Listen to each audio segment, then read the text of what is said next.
Joining us to talk more about UFOs in next week's hearing is Bryce Zabel. He's a writer and investigative journalist who covers UFOs. Bryce, thanks so much for joining us. Now, we're expecting to hear from 3 whistleblowers at next week's committee hearing.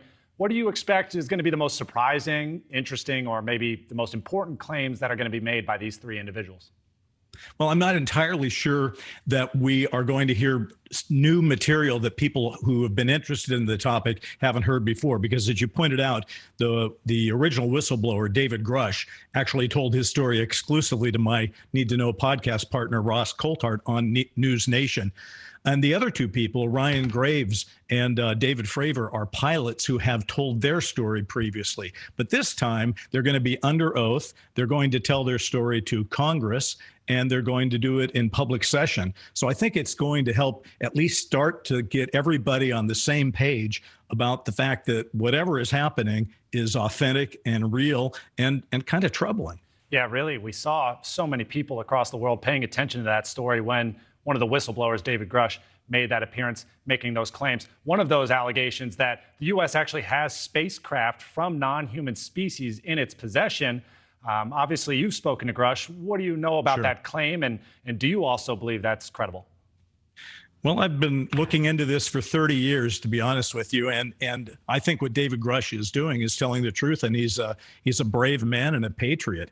I mean, this is a man who worked inside the Pentagon at the highest levels. He has the highest security classification. He was a man who worked on the presidential daily briefing, and he was trusted to hand carry it over to the Oval Office. This is a very high up person, and you're right. I met Dave Grusch in May. He actually came to my house, and we talked to him the day before he recorded for News Nation. And I think the things he's saying are sensational. He's talking about a double-digit number of crafts that we've recovered, some of them intact. He's talking about reverse engineering by private aerospace companies. He's actually talking about bodies. So these are sensational things which only a few years ago would have been dismissed as completely fringe.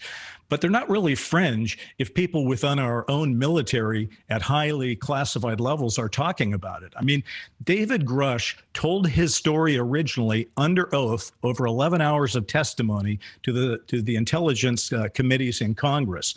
If he was lying, and if he is lying, and if he lies next week, then he'll go to jail.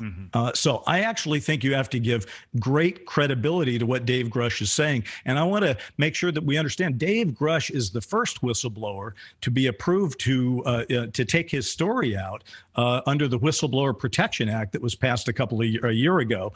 And the other 2 pilots have actually told their story, and they are not whistleblowers. They have been able to speak their story freely and have done so. Yeah, and I think really adding to the momentum of this story is now these lawmakers getting involved, Representative Luna and Burchett, who are alleging a government cover-up with respect to the information on UAPs. I want to ask you about the credibility of those claims. And when we think about this, what motive really would the Pentagon have to withhold information from the public? Well, let me put it this way. The Pentagon has been withholding information from the public for years, and you don't have to take my word for it. There's been a number of documents released over the years through the Freedom of Information Act, which show that the Pentagon was, in fact, investigating UFOs, even as they were telling the American public that they weren't and that there was nothing to see there.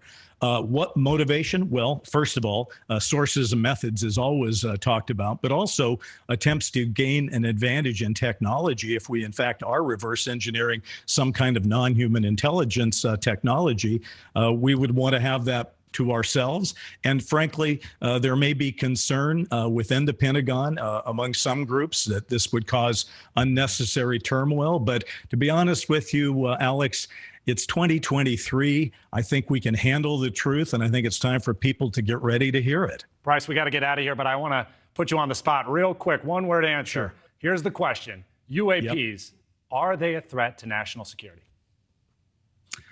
I think some of them are. Yes. And with the allegation that there are dozens now within the U.S. possession, certainly adds a lot more context to the story. Bryce Zabel, thank you very much for your time today. All right. Thanks. Thank you for watching. Go to newsnationnow.com to find News Nation on your television provider. And don't forget to click the red subscribe button below to get more of News Nation's fact-driven, unbiased coverage.